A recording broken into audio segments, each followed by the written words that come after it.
সম্মানিত ভিউয়ার, স্বাগতম আমাদের সাথে থাকার জন্য। বর্তমান অবৈধ অন্তর্বর্তী সরকার এবং তাকে সহযোগিতাকারী রাজনৈতিক দলগুলির মধ্যে বিরোধ তুঙ্গে। তারা ঐক্য করে হাজার চেষ্টা করেও ব্যর্থ হয়ে তাদের যে করুণ পরিণতি সামনে, সেই পরিণতিতে তাদের কার আগে কার পতন ঘটবে সেটা নিয়ে তারা আলোচনায় মুখর। কেউ বলে যে আমরা আগে মারা পড়ব, অন্যরা বলে যে না আমরা আগে মারা পড়ব।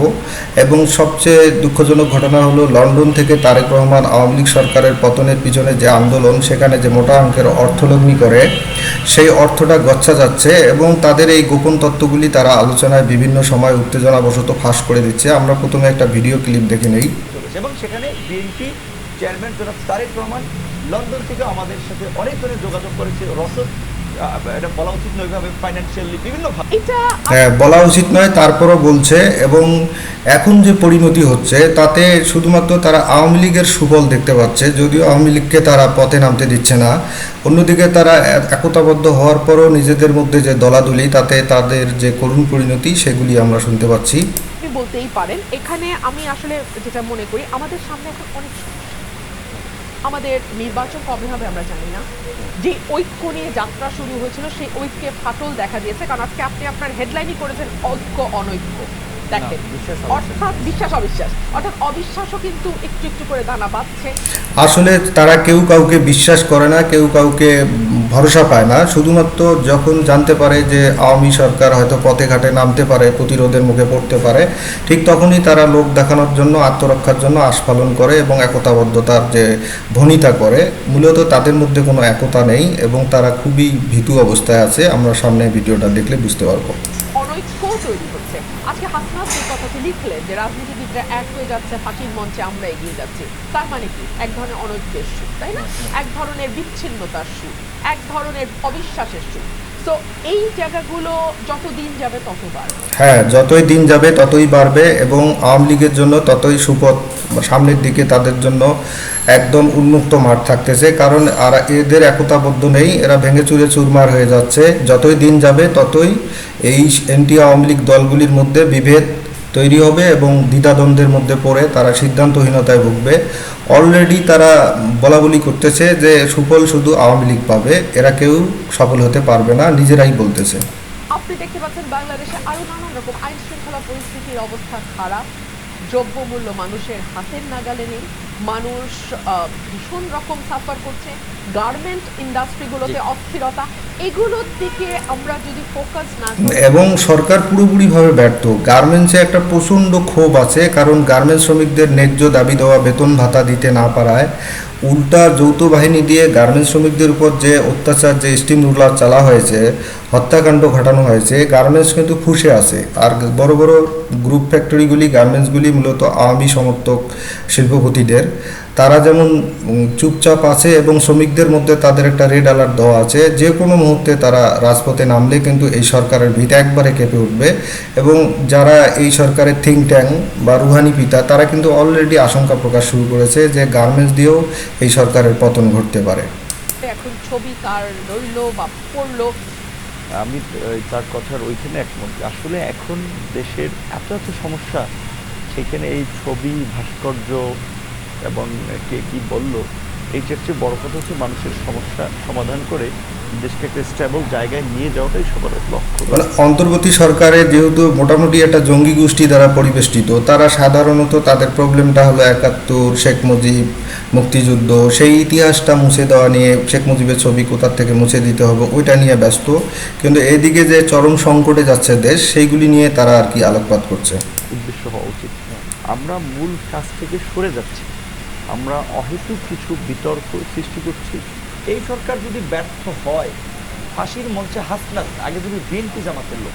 আপনারা জানেন দর্শক যে হাসনাত আবদুল্লাহ রাস্তায় দাঁড়িয়ে যতই হুঙ্কার করুক না কেন, দিন শেষে সে বাসায় গিয়ে চুপিসারে তার ফেসবুক আইডিতে পোস্ট করে যে রাজনৈতিক দলগুলি হাত মেলাচ্ছে এবং ফাঁসির রশি বিপ্লবীদের কাছে আসতেছে, তারা মৃত্যুর স্বপ্ন দেখতেছে, দুঃস্বপ্ন দেখতেছে।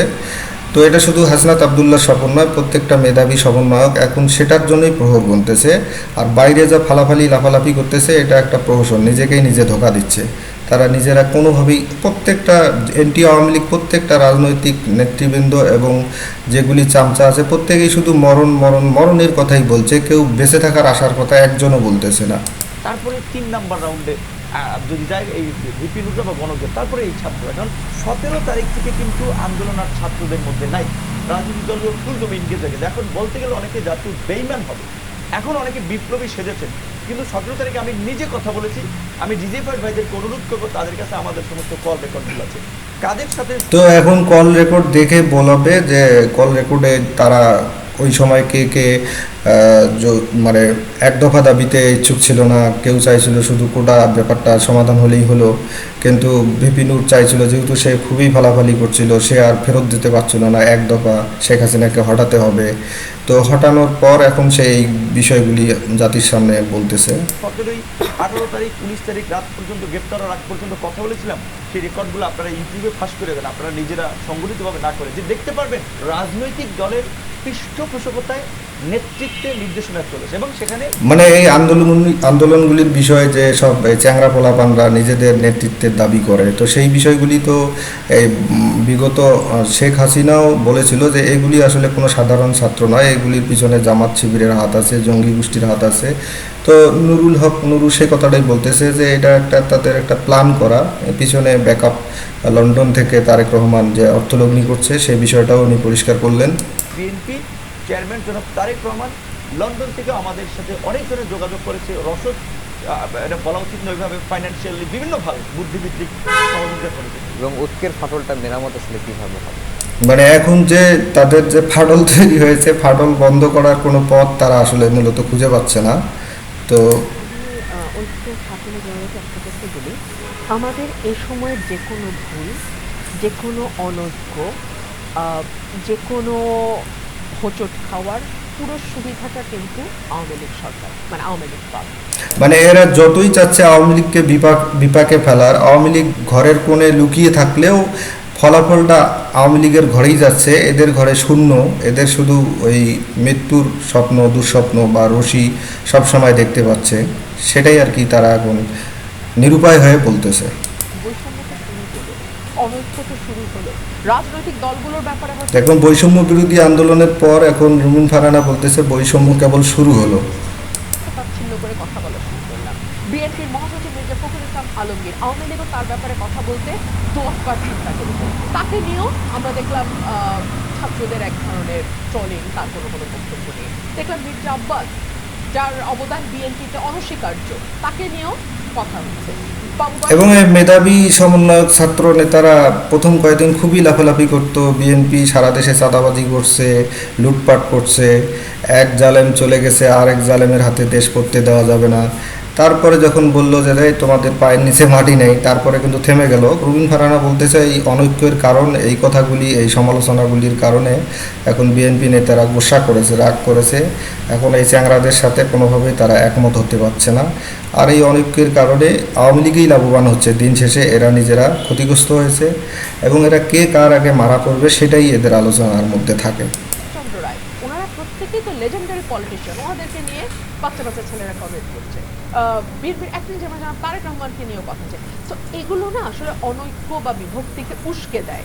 আমি বলি কেউ লাভবান হবে না, জাতি ক্ষতিগ্রস্ত হবে, আর যদি কেউ কিছু লাভবান হয় সেটা আওয়ামী লীগ হবে। আপনি তাহলে দেখেন এরা শত চেষ্টা করেও আওয়ামী লীগকে শেষ করতে পারবে না, অলরেডি তারা রেজাল্ট দিয়ে দিয়েছে, দিন শেষে আওয়ামী লীগই লাভবান হবে।